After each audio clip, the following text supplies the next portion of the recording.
Não foram apenas os generais que sentiram o baque com a prisão do Fabrício Queiroz, o faz-tudo, o operador do clã Bolsonaro.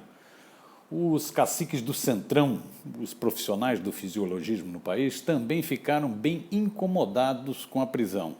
Mônica Bergamo deu um título na Folha: "Defender Bolsonaro ficou mais difícil após advogado abrigar Queiroz", avaliam líderes do Centrão. Segundo dessa notinha, os líderes do Centrão ficaram assustados com o que consideram irresponsabilidade de se abrigar Fabrício Queiroz na casa de Frederic Assef, advogado da família de Jair Bolsonaro.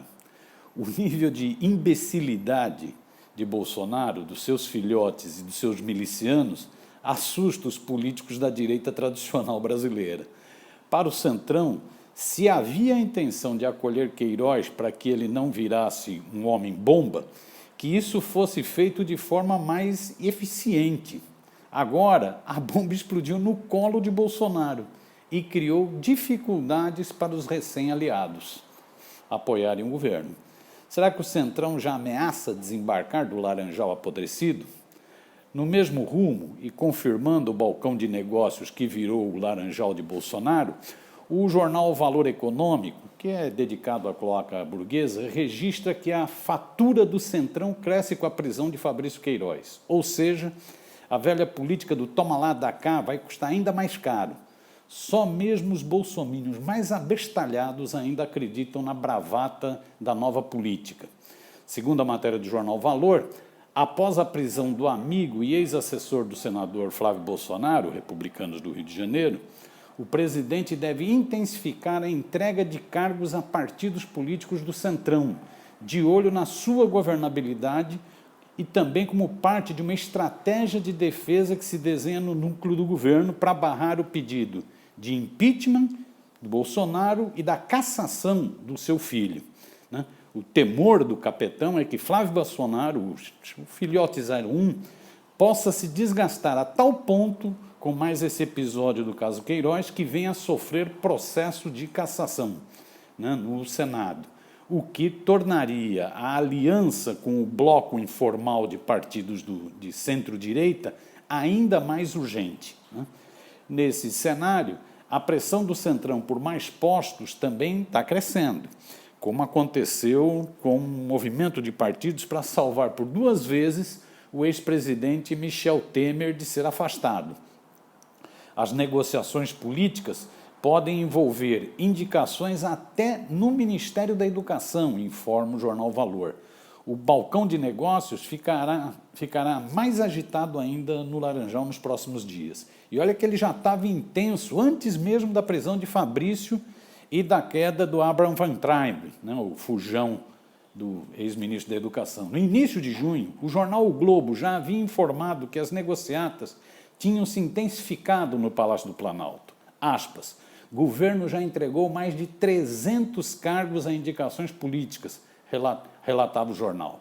Segundo a matéria, um dos articuladores da aproximação do capetão com os velhacos do Centrão estava sendo o deputado Arthur Lira, do PP de Alagoas, denunciado recentemente e novamente na Justiça por corrupção passiva. O jornal O Globo enfatizava: a entrega ao Centrão de cargos em postos-chave do Executivo expôs Bolsonaro a um duplo desgaste. Além da fragilidade no discurso pela composição com o grupo político atacado no passado pelo presidente e seus aliados, mais próximos, o Planalto agora tem também de se submeter à avaliação e avaliar indicações de políticos envolvidos na Lava Jato e também no Mensalão. A vida é cruel.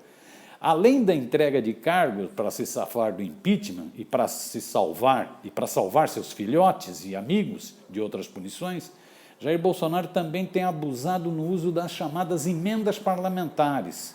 Segundo matéria publicada no jornal Estadão, no início de junho, o governo bateu recordes na liberação de emendas para agradar o Centrão, segundo o jornal.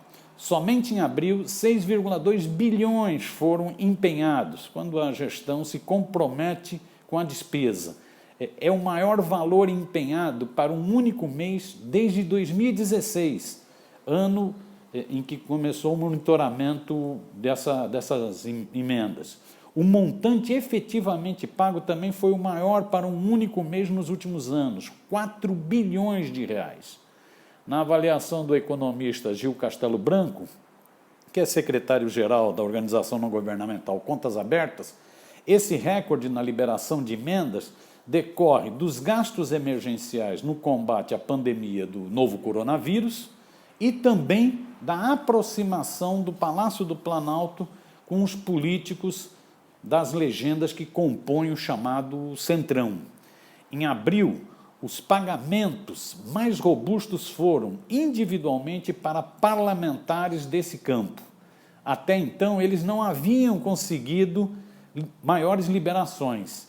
Aspas, apesar de não ter sido o único fator que explique a maior liberação, o novo canal de diálogo com o governo, com o Centrão, teve influência nesses pagamentos, segundo o Castelo Branco. Ou seja, Bolsonaro tenta se salvar a qualquer custo.